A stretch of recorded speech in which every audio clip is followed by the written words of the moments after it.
कौन हूं? मैं हूं इस द्वारिका का भविष्य, सांब।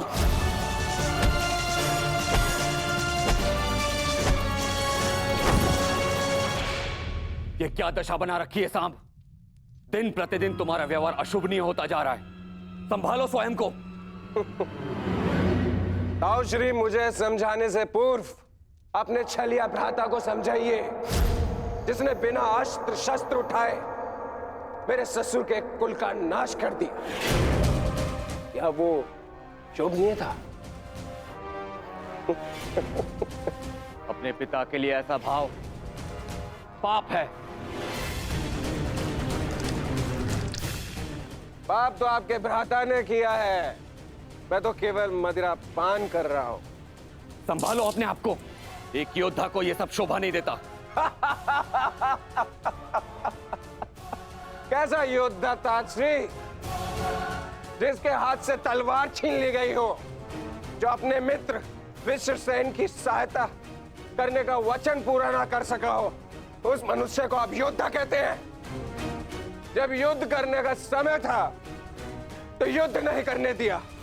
अब इस अपमान को गले से निकलने के लिए इस मदिरा के अतिरिक्त मेरे पास और कोई सहारा नहीं है। मुझे विश्वास नहीं होता कि तुम कृष्ण पुत्र हो। नहीं हूं मैं, नहीं हूं छलिया का पुत्र। वो केवल मेरे लिए एक छलिया है, केवल एक छलिया। सांब!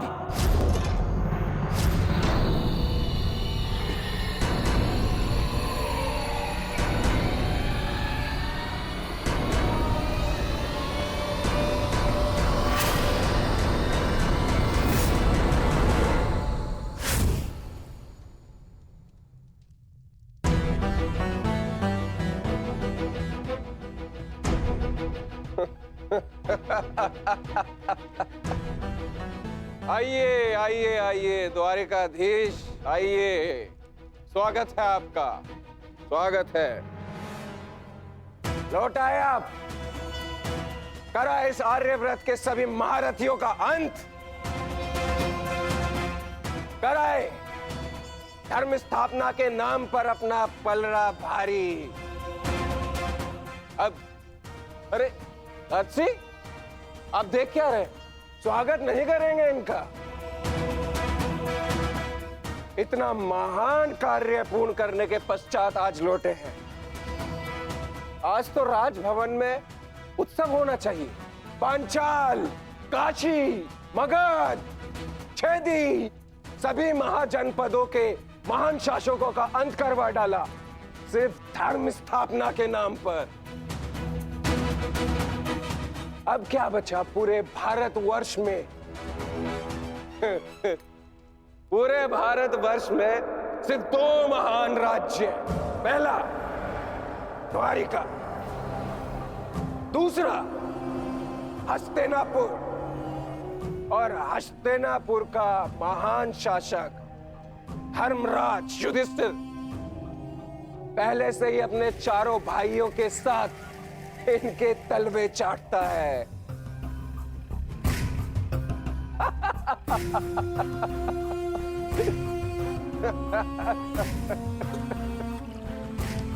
बधाई हो, बधाई हो वासुदेव, बधाई हो। आप अपने उद्देश्य में सफल हुए। जीत गया द्वारिका महाभारत। परंतु आपने भी मूल्य कुछ कम नहीं चुकाया। हमारी 7 औक्षणी सेना का अंत करवा दिया। क्या मिला आपको हमारे वीर सैनिकों का अंत करवा कर? क्यों किया आपने?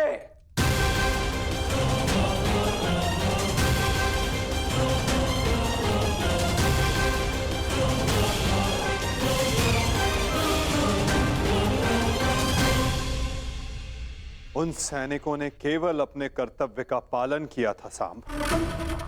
युद्ध लड़ा, अनेकों को मारा और स्वयं वीर गति को प्राप्त हो गए। उन्होंने तो स्वर्ग की सीढ़ियां पा ली सांब। परंतु तुमने अपने साथ क्या किया है पुत्र? तुमने तो स्वयं के जीवन को ही नर्क बना डाला है।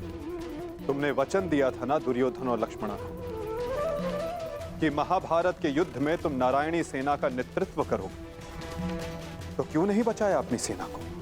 क्यों छोड़ आए अपने मित्र को अकेला युद्ध में? क्यों साथ नहीं दिया अपने मित्र का साम? केवल अपने प्राण बचाने के लिए? यदि मैं अपने मित्र की सहायता नहीं कर सका तो केवल आपके कारण। आपने रोका था मुझे।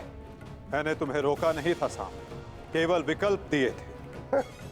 विकल्प? विकल्प यार में आपने मुझे भयभीत किया था। भयभीत नहीं किया था साम, मैंने केवल तुम्हें यदुवंशी के नियम स्मरण करवाए थे कि यदि नारायणी सेना परास्त होती तो उसके साथ नारायणी सेना का सेनापति अपनी उपाधि खो देता है। विकल्प मैंने अर्जुन और दुर्योधन को भी दिए थे। दुर्योधन ने युद्ध करना चुना और अर्जुन ने धर्म स्थापना, और तुमने युद्ध में भाग ना लेना चुना साम।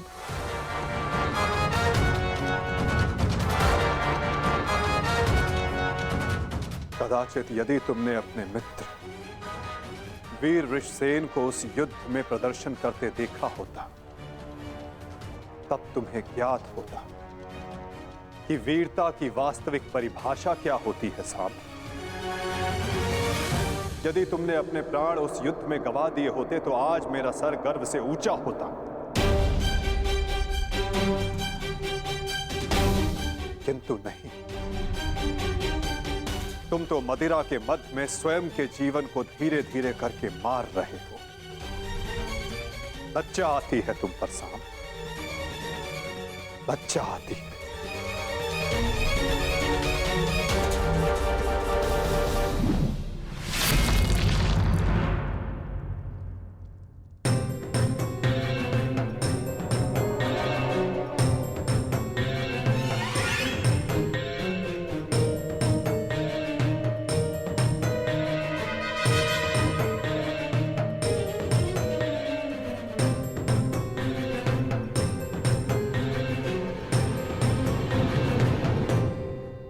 प्रणिपात पिताश्री।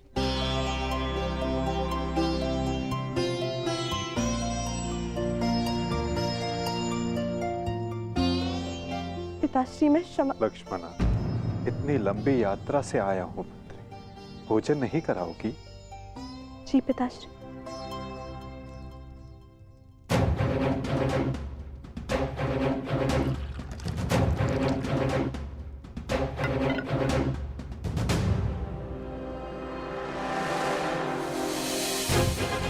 तुमने वचन दिया था ना दुर्योधन और लक्ष्मणा कि महाभारत के युद्ध में तुम नारायणी सेना का नेतृत्व करोगे। क्यों छोड़ आए अपने मित्र को अकेला युद्ध में? क्यों साथ नहीं दिया अपने मित्र का साम? केवल अपने प्राण बचाने के लिए। यदि तुमने अपने प्राण उस युद्ध में गवा दिए होते तो आज मेरा सर गर्व से ऊंचा होता। लज्जा आती है तुम पर साम, लज्जा आती है। अपने क्रोध को शांत करो साम। कैसे करूं मैं खुद को शांत? पिता होकर सदैव मेरा मस्तक दूसरों के सामने झुकाता है, और आज भी तो यही किया उन्होंने। लाओ मुझे दो मित्र।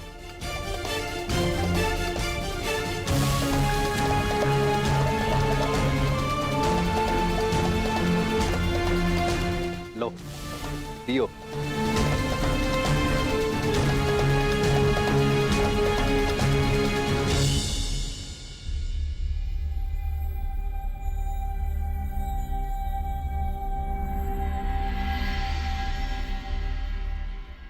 भोजन आराम कीजिए पिताश्री।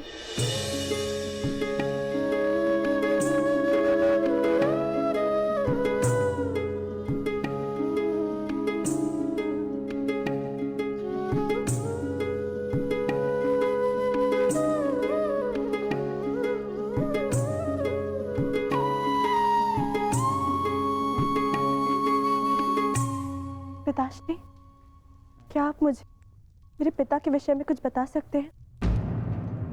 युद्ध में क्या हुआ था?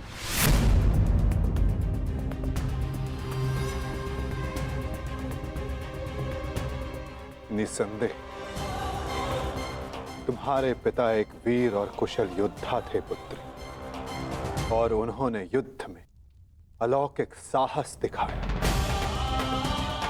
निश्चित रूप से तुम्हारे पिता से बड़ा गदाधारी इस संसार में और कोई नहीं था पुत्री।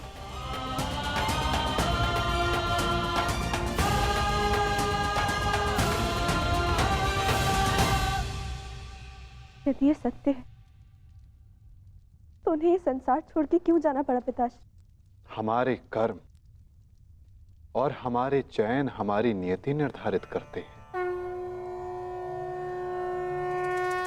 कुछ भावों और कुछ वस्तुओं में अधर्म का वास होता है।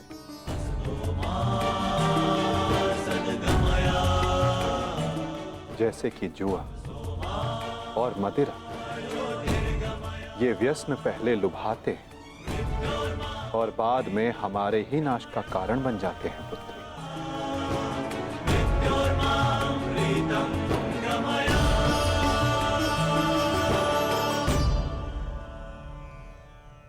लो मित्र, पियो।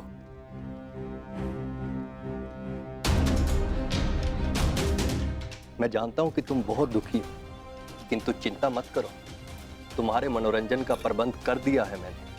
कैसा मनोरंजन?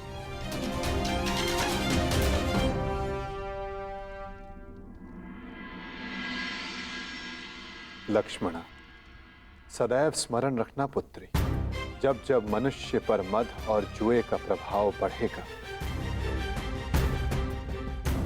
तब तब वो अपने पग अपने पतन की ओर बढ़ाएगा। संभल कर मित्र, आज का विनोद तुम्हारे मन की सारी कड़वाहट बाहर कर ले जाएगा। एक मद्दांध व्यक्ति सबसे पहले अपने बड़ों का आदर करना भूलता है, उनका अपमान करता है, उनका उपहास बनाता है, और उसके पश्चात वहीं से उसका अंत प्रारंभ हो जाता है।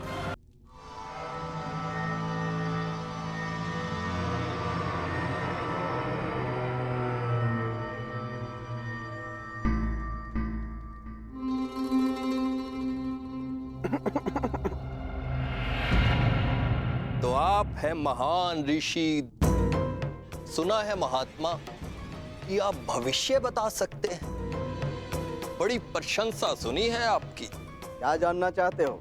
यदि ये सत्य है तो बताइए कि इस रमणी को आगे चलकर क्या होगा, पुत्र या पुत्री?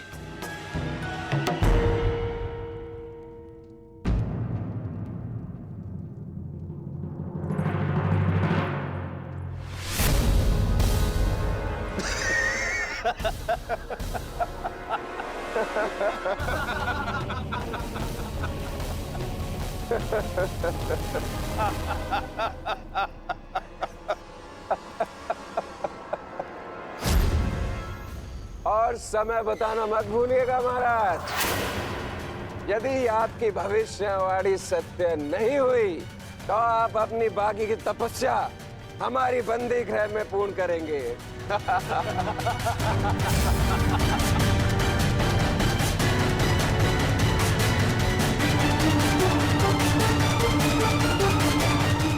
कौन क्यों है महाराज? बताइए, मेरी कोख से क्या जन्म लेगा? मदिरा के मद ने तुम्हारे भीतर के मानव को सुला दिया है मूर्ख। अब तुम केवल उस मूसल की भांति हो जिसमें कोई भावना नहीं होती।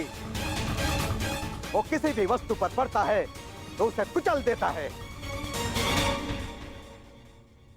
ये लीजिए पिताश्री, ये हलवा मैंने विशेष रूप से आपके लिए बनाया है।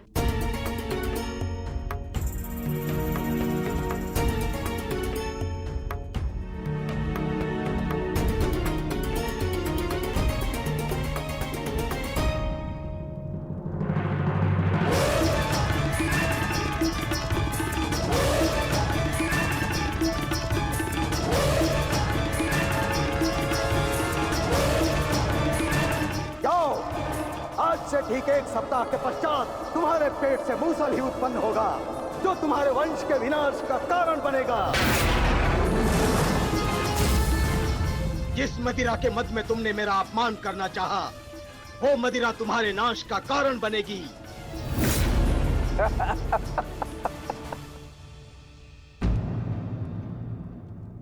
क्या हुआ पिताश्री, आप रुक क्यों गए? क्योंकि जिसे रुकना चाहिए था।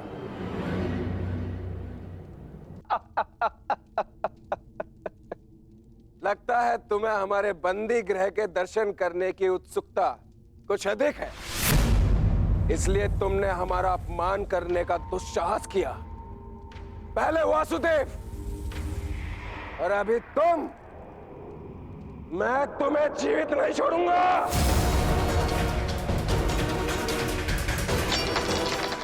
अरे ये क्या कर रहे हो मित्र? शांत हो जाओ और इनसे क्षमा मांगो ताकि अपना श्राप वापस ले ले। ये क्या कह रहे हो तुम? इस पाखंडी से क्षमा मांगू? ये एक पाखंडी है।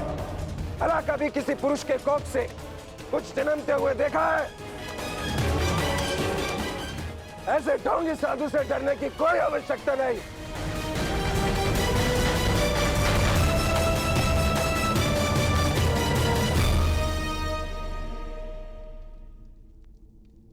जो अब तक नहीं हुआ साम, वो अब होगा।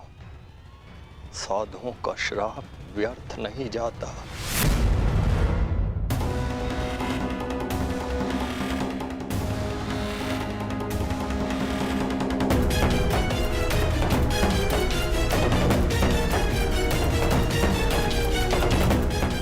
मुझे क्षमा करना पुत्री। कदाचित मैं तुम्हें कह सकता सदा सौभाग्यवती भव।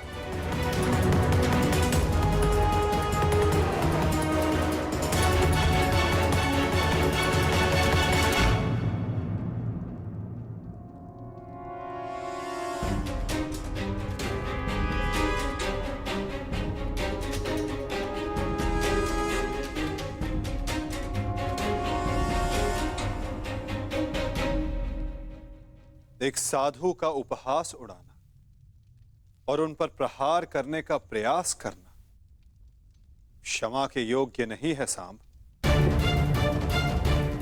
आपने तो सृष्टि के सभी महारथियों और अनेकों सैनिकों का वध करवाया। क्या वो क्षमा के योग्य है?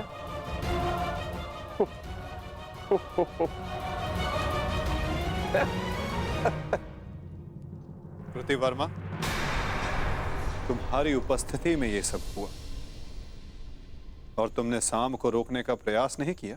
क्षमा चाहता हूं वासुदेव, हम तो केवल विनोद करना चाहते थे।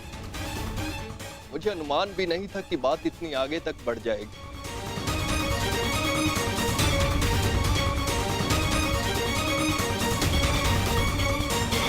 कितना समय? 7 दिन।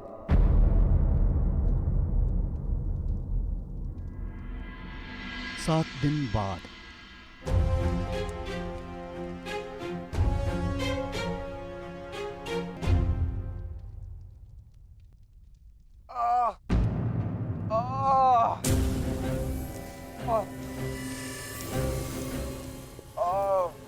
सहायता करो मित्र, मेरी सहायता करो।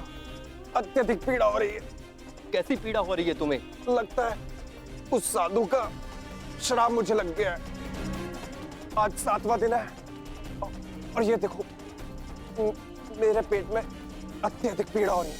जाओ, आज से ठीक 1 सप्ताह के पश्चात तुम्हारे पेट से मूसल ही उत्पन्न होगा, जो तुम्हारे वंश के विनाश का कारण बनेगा।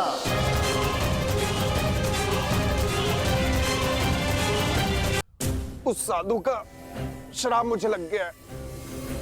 आज 7वां दिन है और ये देखो मेरे पेट में अत्यधिक पीड़ा हो रही है। जाओ, आज से ठीक 1 सप्ताह के पश्चात तुम्हारे पेट से मूसल ही उत्पन्न होगा, जो तुम्हारे वंश के विनाश का कारण बनेगा। इस पीड़ा से मुझे मुक्त करो मित्र, मुक्त करो।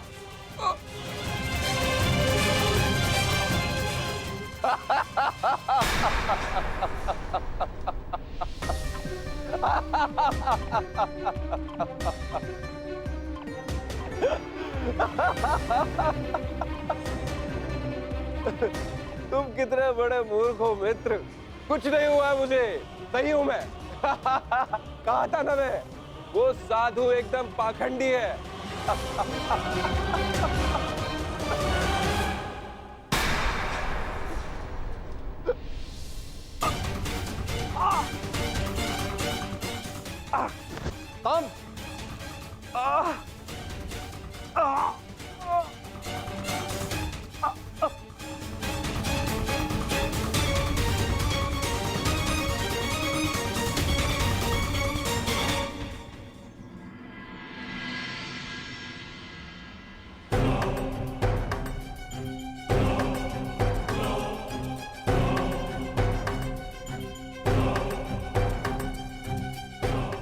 बड़ी विचित्र घटना घटी है वासुदेव।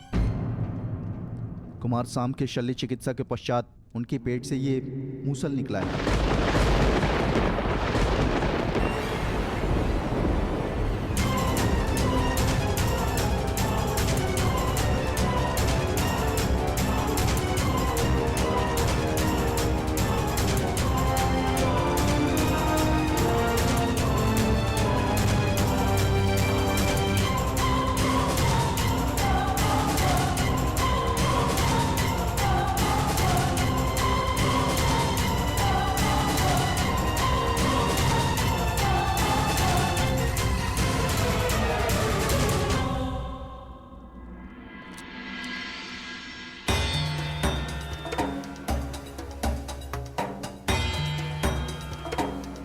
कुमार अब स्वस्थ हैं बलभद्र।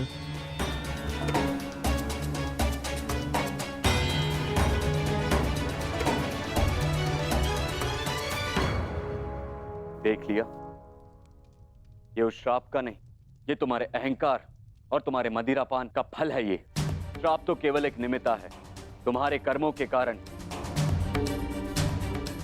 यदुवंश का नाश जन्म ले चुका है। यदि मदिरा के मद में तुमने एक महात्मा का अपमान ना किया होता तो आज तुम्हारी यह दशा ना होती।